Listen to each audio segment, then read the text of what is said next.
The Morning Cruise, Dave, Bill, and Carmen at the Joy FM. We're sitting down with Pastor Louie Giglio.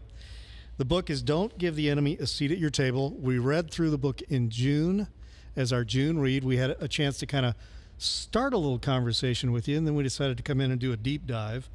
You've told the story about the text, the 9 words that became this book. But I want to talk a little bit about the rest of chapter 1, the events that sort of snowballed from the 9-word text to this is 9 words that are changing everybody else's life when they hear them.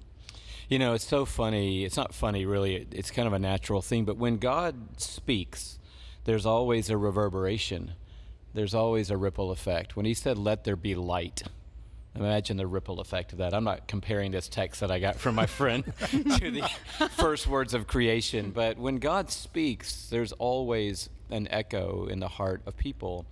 And I know the way that it works for Shelley and me is when God does something powerful in our life, we know that this isn't just for us. This is a message God wants to bring through us. And sometimes those messages are hard, like when I talked about depression or anxiety, and you really don't want them to come through you. You just want them to come to you and then close the door, move on with your life. And sometimes they're really freeing, powerful things that he says to us. Mm-hmm. But I sat with it, started changing my life. I didn't tell anyone else about the text. I didn't tell anyone other than Shelley. And it started changing our mindset.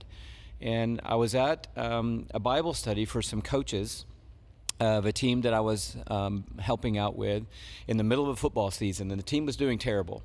And the coaches were just uneasy. And they were in a climate of tense, undercurrent. And we're supposed to be in the book of Hebrews. And so the chaplain says, your assignment this week is XYZ. This is where we are on the study. So I come in, do my best. I'm teaching Hebrews. And granted, maybe one guy was locked in, but the other 10, 12 coaches in the room were sort of drifting off, and I could feel it. And toward the end, I said, hey, guys, could I just have you all look up for a second? I said, I know it's been a hard season. I know there's probably a lot of distrust and mistrust around the table. There's a lot of accusations flying your way. There's a lot of fans that are, this way and that way. I said, but I just want to encourage you. You're sons of the King. Don't give the enemy a seat at your table. And I mean, the atmosphere in the room changed just like that. Everyone was like, and you could feel it. You could just feel scales come off of eyes and hearts beat. And the same thing I felt reading that text. And I was like, whoa, the same thing that happened to me just happened to them. And I got in the car to come back to Atlanta. And we were having an all-team meeting that day, and I said to our guys, I said, hey, I need a table in the middle of the room with some snacks on it. Don't care what they are, and 2 chairs. I got an idea. And that was how it started. Came back to all-team, said, guys, don't give the enemy a seat at your table. Played out a little bit of how this talk has morphed, and it landed on our team. So much so that I said, hey, we're doing that Sunday.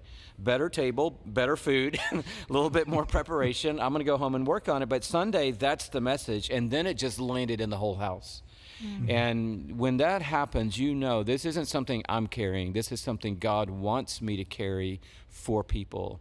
And I knew this wasn't my message. It's not even my title. It wasn't even, those aren't my 9 words. So I really am just the carrier and the beneficiary of the power of this message.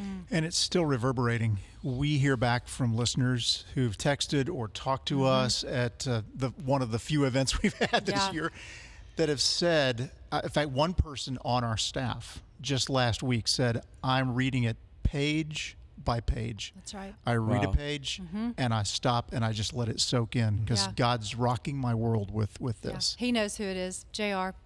JR told you. Come on.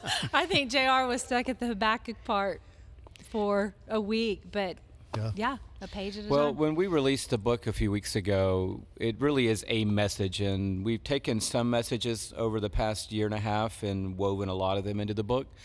But the main message is a message. So I did that message again for the 3rd time at our church. The table is set in the middle of the enemies, and the whole thing rolls out, and it landed more powerfully than I think it's ever landed before. Yeah. And on our feed, if you go to Passion City YouTube, that talk from a few weeks ago has got coming up on about 600,000 views.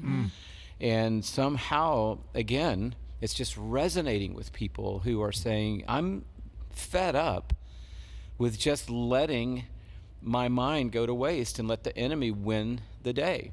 I'm taking back my table. And it is a process. It's not easy. It doesn't happen overnight, but I think people are ready, and it's time for a change. Following your words, Louie, not only is this not an original title, but even the thought that it comes from is not original, and I want to come back to that and talk about the biblical inspiration for this book in just a couple minutes.